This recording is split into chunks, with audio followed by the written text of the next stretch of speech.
Yan, Oo nga, ganyan no? lang ho eh. Yung patunog-tunog na ganyan ay mag-start. Pero dati ho yan, na ganyan, tapos parang pinipitik-pitik ko lang. Naga. So yun nga guys, no, meron tayong service dito na Samsung Wobble.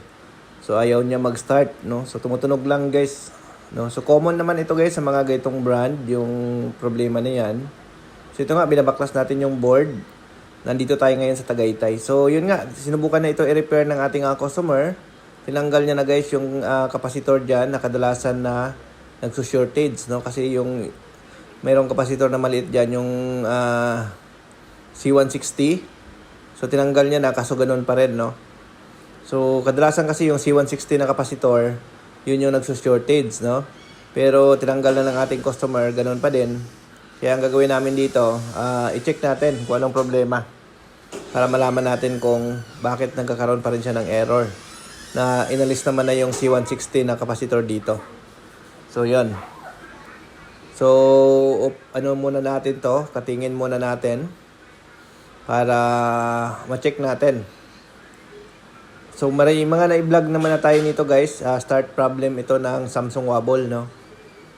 So katingin lang natin to, no, kasi nga dahil sinimulan na ng i-repair ng ating customer, subukan ng i-DIY. So repairin na lang natin guys, no. So pwede naman natin palitan ito ng board, no, pero pwede rin naman natin repairin. So nasa option pa rin ng customer, no. So pag nagpalit tayo ng board niyan, parang ang 2,000 lang naman yung difference sa repair at saka palit, no. Pero in option ng ating customer na palitan, i-repair na lang muna. So yun. Katingin muna natin to yung natira para ma-check natin. Katingin muna namin to guys, no. Ayan, so medyo matagal lang guys yung pag-cut nito, no.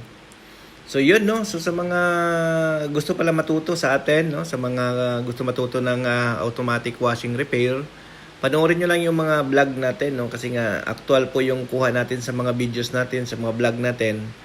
So kapag na-master nyo na yan guys, no, malaking tulong po yung marunong kang gumawa ng mga automatic washing machine sa ngayon. Kasi nga mapansin nyo guys, marami na nag-hire ngayon ng mga automatic washing technician, no? Yung mga nag-aircon, nag-hire na rin sila ng automatic washing technician. Kasi nga maganda guys pagsamahin talaga yung aircon at saka yung automatic washing machine. Kasi nga tulad kami guys, pag naglilinis kami ng washing, sabay na yung aircon ng customer. Pag naglilinis tayo ng aircon, sabay na rin yung washing nila.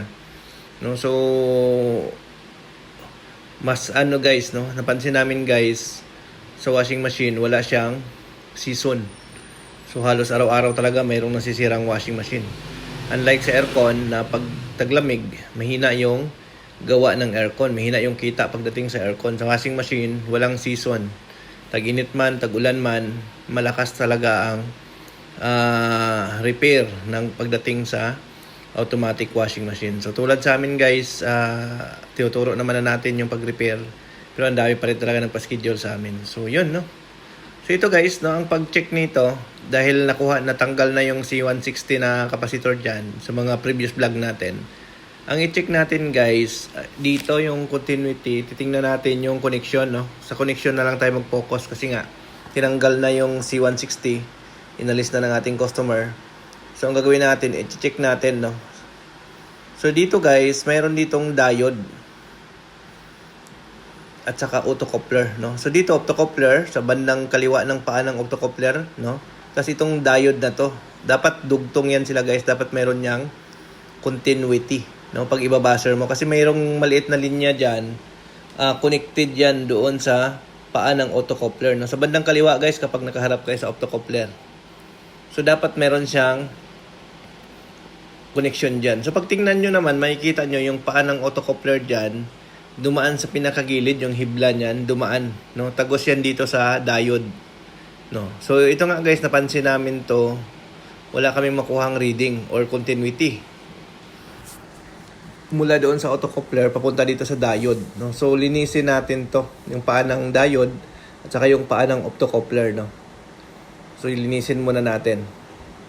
So yun yung cause kasi guys ng start problem ng wobble, no, yung C160 shortage, yung capacitor na C160, no. So ang pag-test naman diyan sa capacitor ng C160, ay resistance, no? Kapag may makuha kayong resistance, kabilaan, ibig sabihin shortage yun.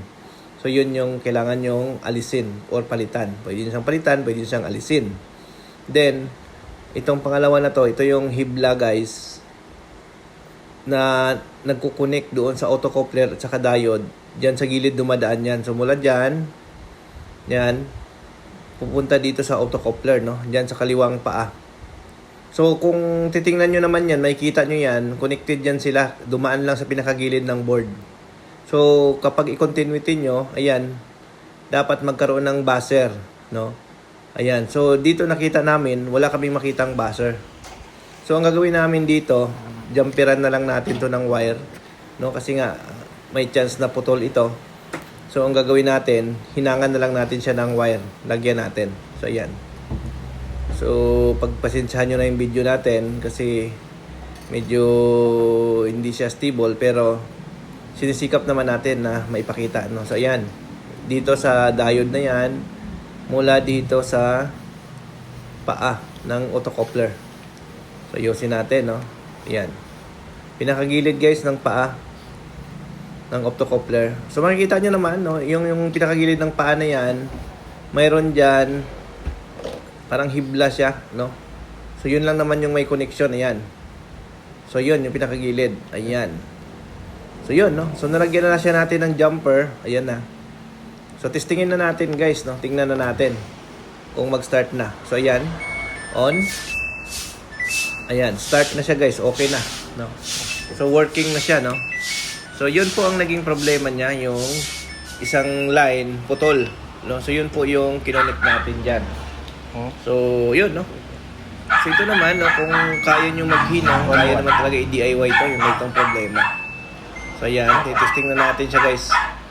So, okay na siya, no? So, okay na ito, working na. So, nandito tayo ngayon, guys, sa may Tagaytay, no? Malapit sa PNPE, no? So, isi-shield lang natin to, yung hininang natin dito, para hindi siya pasukin ng moisture. So, yan. So, kung gusto nyo magpa-service sa amin, guys, pwede kayong mag-text sa aming Facebook page or tumawag sa aming number nandyan, no? Pwede kayong tumawag sa amin, magpa-service, no? So, yan. So, available din naman sa amin yung board na yan ng Samsung kung gusto nyo palitan ng bago. So, ayan. So, ayan na. So, okay na siya, guys, no? Testing na natin after natin siya ma-fix. Okay? Thank you. Bye-bye.